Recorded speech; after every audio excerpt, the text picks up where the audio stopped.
Bismillahirrahmanirrahim. Dear students, last time we discussed first lecture on topics on thanatology, in which the last topic was what are cause, manner, mechanism, and mode of death. But there was no detail about mode, which I take up today because a question has been asked on it. You can find the answer from Parekh, Thanatology chapter. And as you know, stoppage or failure of a vital system is a mode of death. So there are three modes of dying, as you know: coma, syncope, and asphyxia. Coma is stoppage of function of brain, syncope is stoppage of function of heart, and asphyxia is stoppage of functions of lungs. Now, what is coma? So, again, it's mode of dying in which death results from failure of functions of brain. It's due to paralysis of vital centers. As you know, the vital centers are located in medulla oblongata or lower brain, and that is the most important part of brain, much more important than higher centers like cerebral cortex or midbrain as far as death is concerned, because those center of respiration and circulation, if something serious happens to medulla, they will stop their control and these two vital processes will cease, and there will be no oxygen available to brain, and brain will go into coma. So these three vital systems are interrelated. Now, what are causes of coma? So first and main cause is asphyxia. What is asphyxia? You have read it. It has been taught you before by Professor Sahib. Asphyxia is decreased oxygenation or stoppage of oxygenation to lungs through any means. And what is then encephalitis? That is infection. Then epilepsy, that is another electrical conduction disease of brain. Then injury to brain, which can result in hemorrhage, extradural hemorrhage, subdural hemorrhage, intracerebral hemorrhage, and then intoxication, poisoning like opium,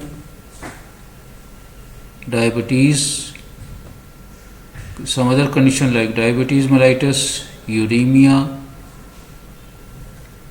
and hemorrhage we already discussed before. So these are some of the causes of coma.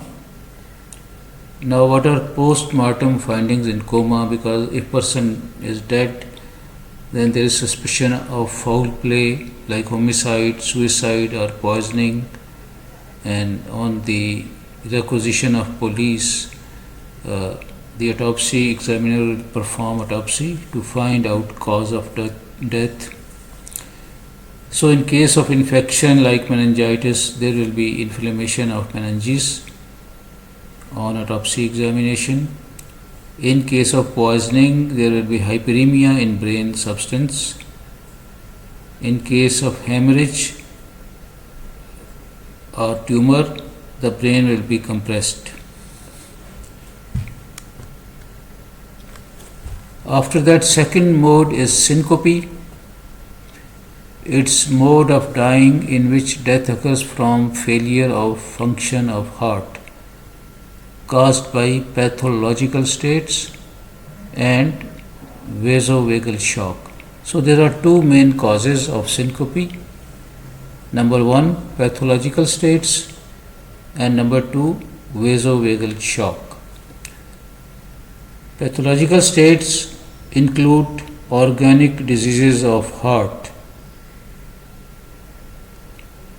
like myocarditis and others. Then what is hemorrhage? That means if there is trauma or rupture of great vessels there will be accumulation of blood in and around heart. So that can also result in syncope. Syncope is actually circulatory failure. What will be post-mortem findings in syncope in pathological states? So they are neither characteristic nor prominent. That means there are not enough information or enough findings. Then number 2 is vasovagal shock.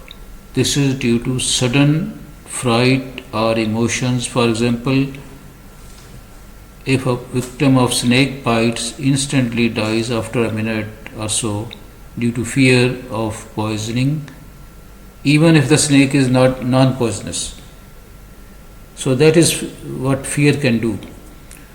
And strong emotions due to emotional trauma, severe emotional trauma, can also cause this vasovagal shock.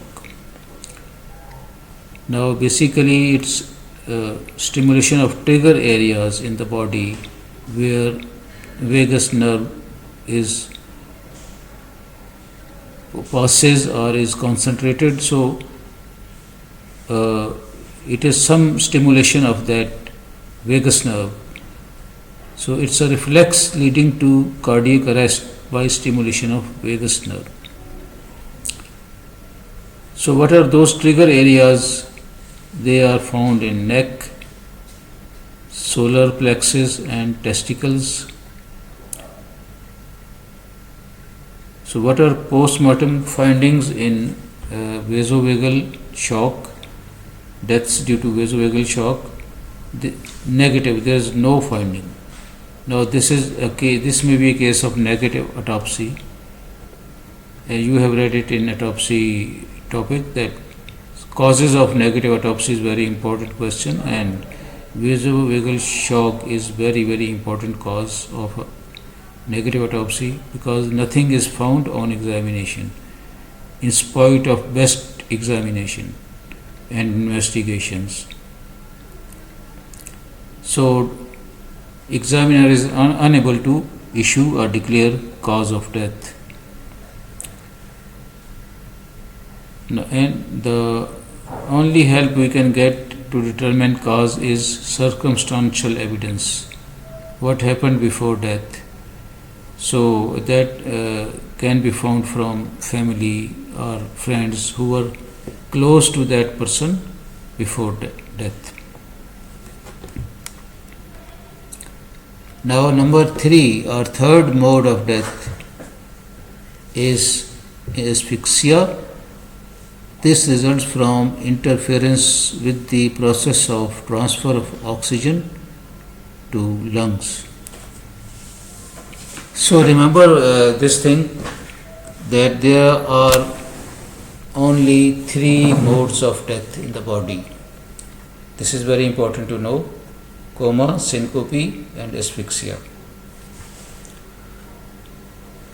Now what are types of asphyxia? Because asphyxia includes many different types and conditions and different ways. So most important is mechanical asphyxia by applying mechanical force. Number 2 is toxic asphyxia. Number 3 is environmental asphyxia. Number 4 pathological asphyxia. And number 5 iatrogenic asphyxia.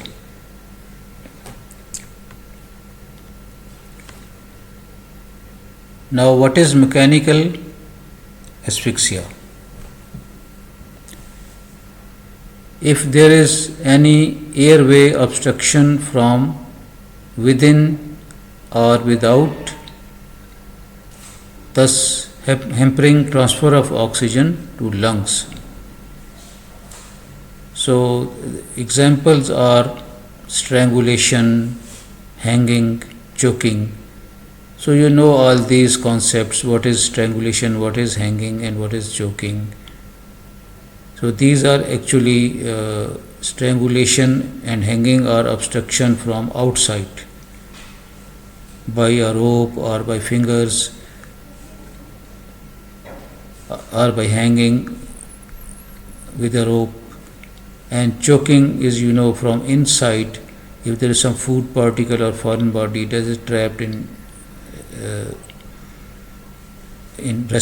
upper respiratory passage, and that blocks or that prevents the oxygen to enter downwards to lungs. That can be a bolus of food also. It's also called café coronary. Now, what is toxic asphyxia? There are toxic substances in blood like carbon monoxide, which interferes with carriage of oxygen. So carbon monoxide poisoning is an example of toxic asphyxia. Now, what is pathological asphyxia? This is a disease of upper respiratory passage which blocks the exchange of gases due to some pathology, some disease, some tumor, etc. Then what is iatrogenic asphyxia? This is due to improper anesthesia. And then what is environmental asphyxia? That means there is insufficient oxygen in the inspired air, like in deep wells or places where not enough oxygen is found, in basements where there is no ventilation. So these are types of asphyxia. Now, what are post-mortem findings in case of asphyxia?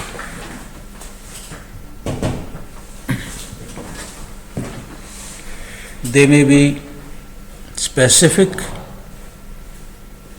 findings and there may be non-specific findings. So specific findings depend on the condition or cause of asphyxia.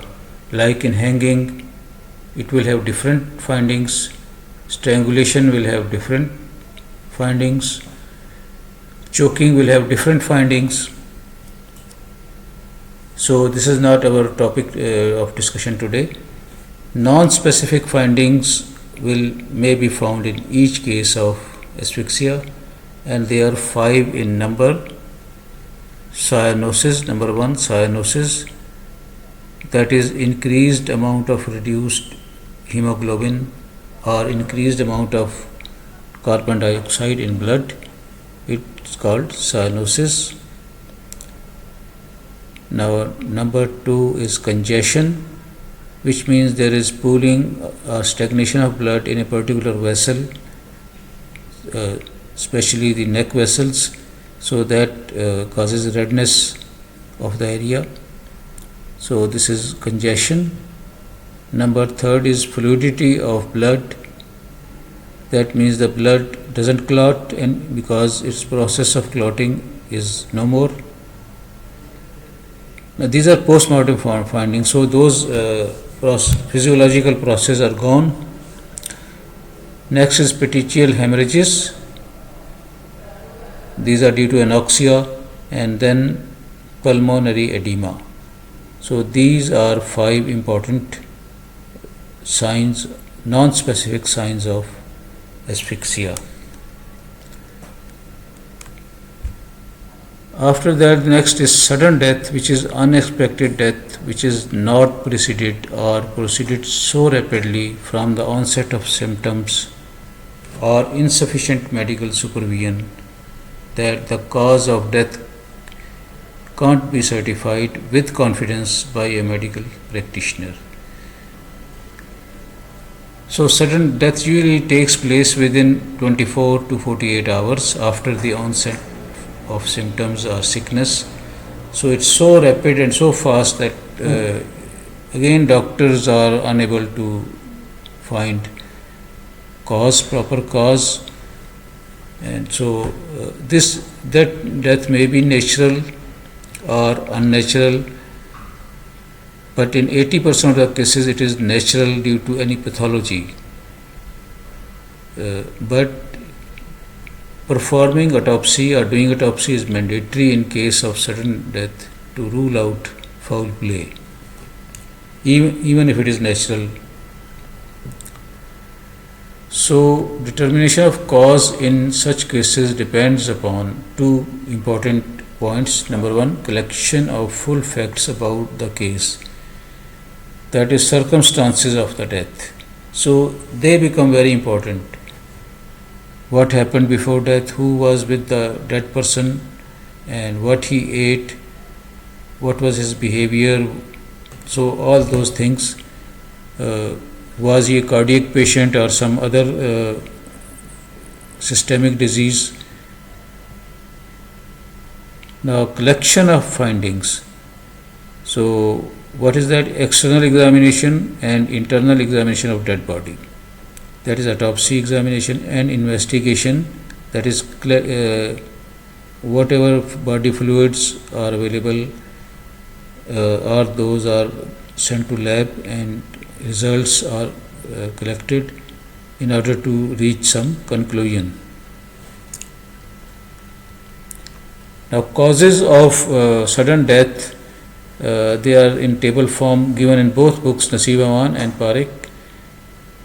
So, the most important cause or system which causes sudden death is cardiovascular system. The organ is heart.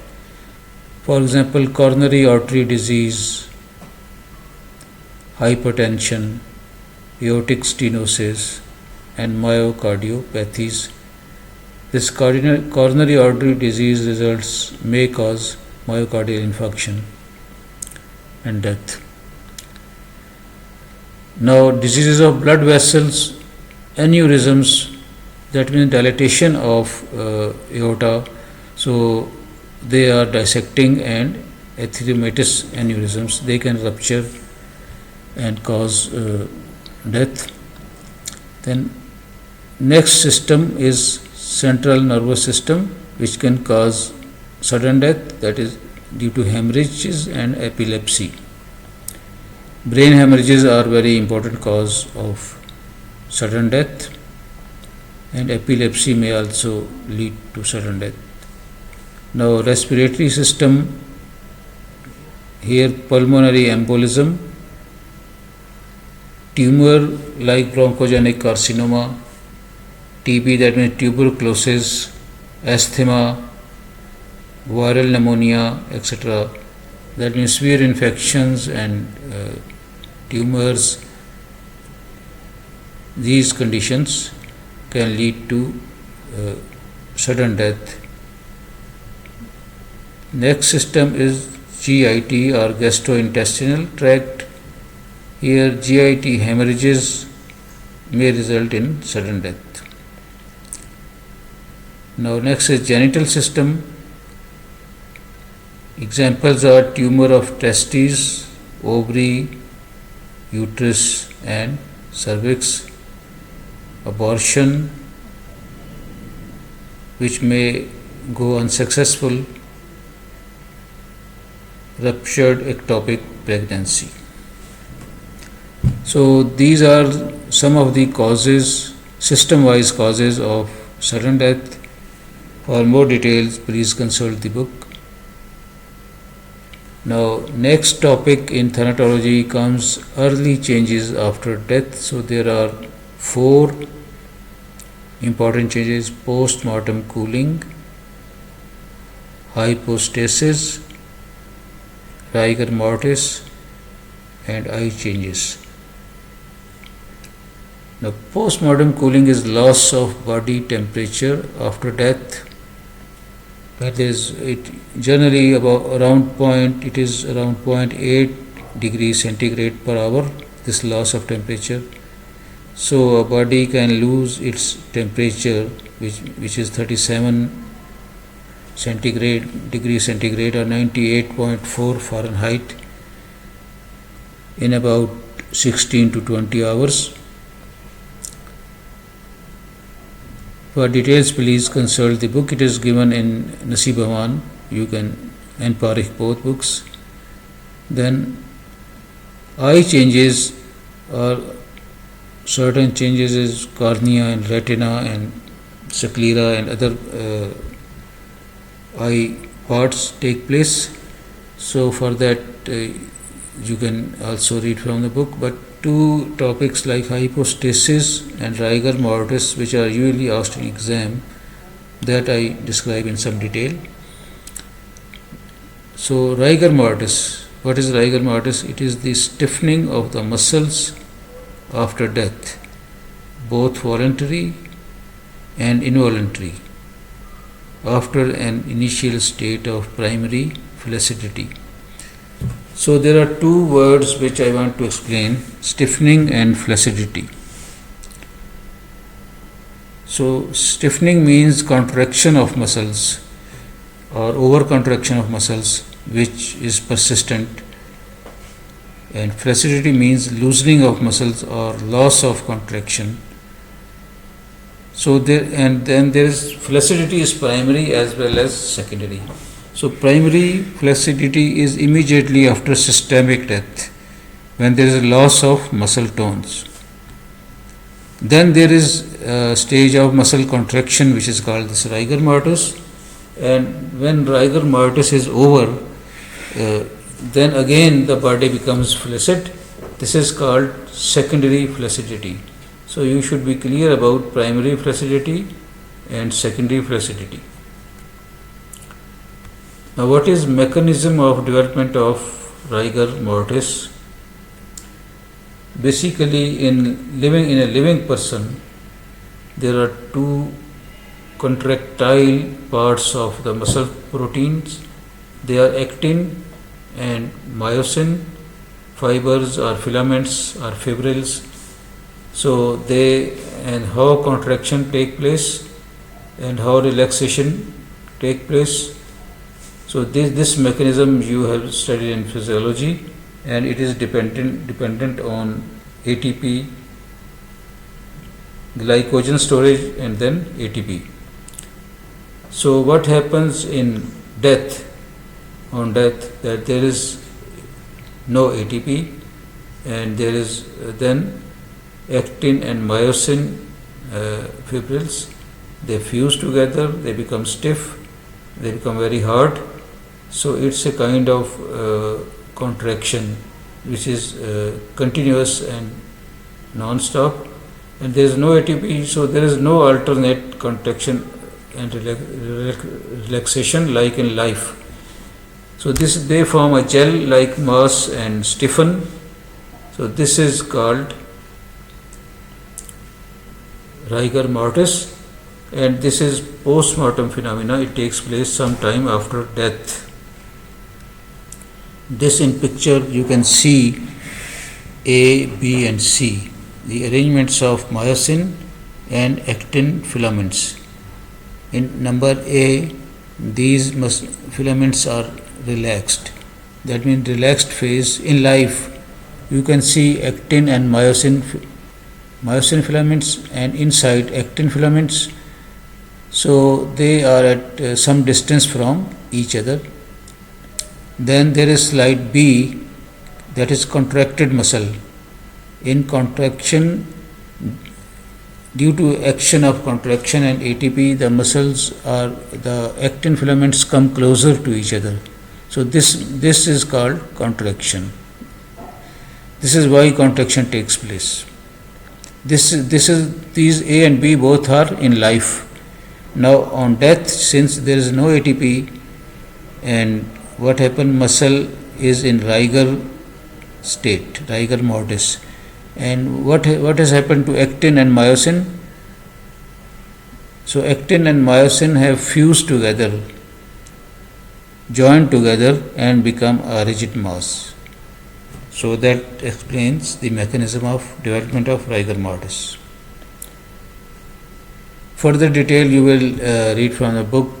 Then medico-legal importance of rigor mortis is it's a sign of death.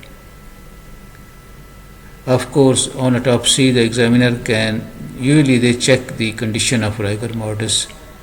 If it is present anywhere in the body, like it starts from upper part of the body and goes down till feet.